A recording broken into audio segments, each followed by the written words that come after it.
Kelly's eye looking at today? Today, David, it's a carving. It's a carving in a piece of what could be, of course we're here in the dark and looking at it in light, could be a piece of greenish slate. Could be grey as well, can't tell.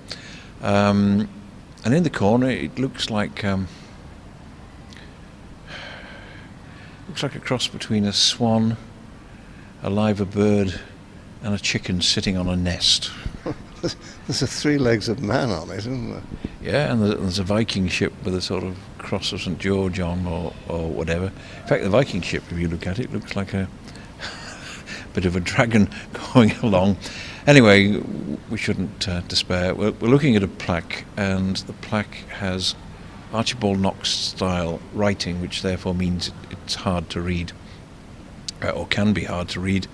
And it actually says Chester Street Car Park, opened by His Excellency the Lieutenant Governor, Sir John Warburton Paul, and then his GKMG, OBE, MC, etc., and Lady Paul, 15th of June 1978, and then this little didgeridoo in the corner, which obviously the chap has had difficulty carving.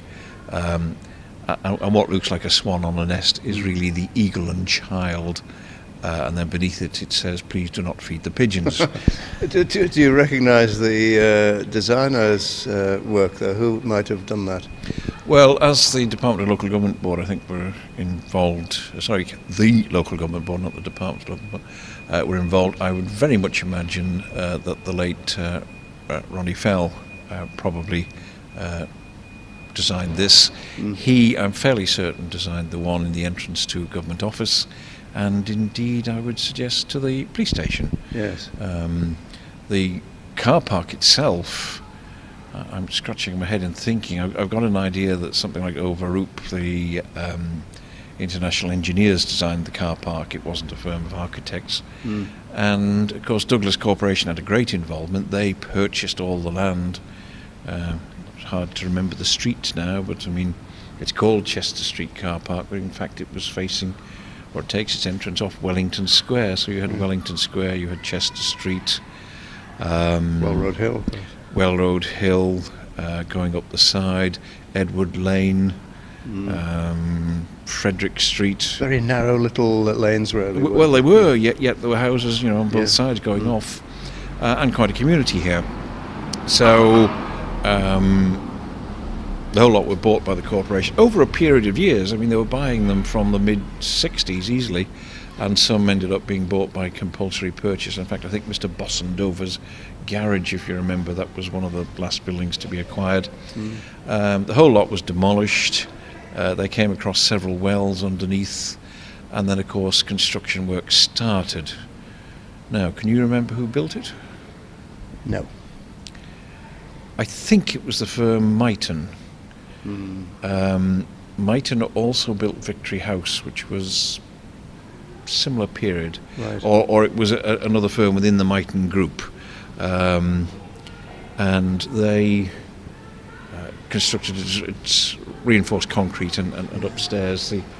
You can see from the shuttering, they had these fiberglass moulds. Of which then were all put together, supported underneath, concrete poured in with reinforcement. And the moulds I remember seeing lying up in the gasworks yard years later. Somebody thought they'd be ideal for cattle troughs, but of course, being fiberglass, the cattle tended to eat the edges, so they weren't. Yes. And underneath, which was all part of the master plan, of course, the biggest and largest supermarket appeared, because the only supermarket we really had at that time was the Maypole, which of course was the converted Palais de Danse. So suddenly there was this new supermarket here. I think it opened as the Maypole, and then Was it Lipton's maybe? It changed to Lipton's because they were all part of the same group, Yes. and of course it's become Safeway, and technically I suppose it's now Morrison's. And then in this area where we're standing, you had the cafe, which I think at some point was called the Millennium Cafe. Certainly the tables had maps of the Isle of Man on, and Orrisdale in a most peculiar place. Yeah. And then over here, obviously, the toilets.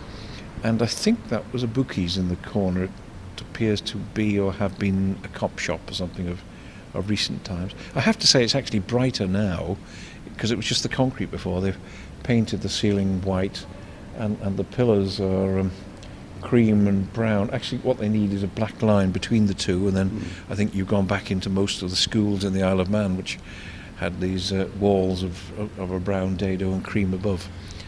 It was created here in 78, of course, as we see from that sign.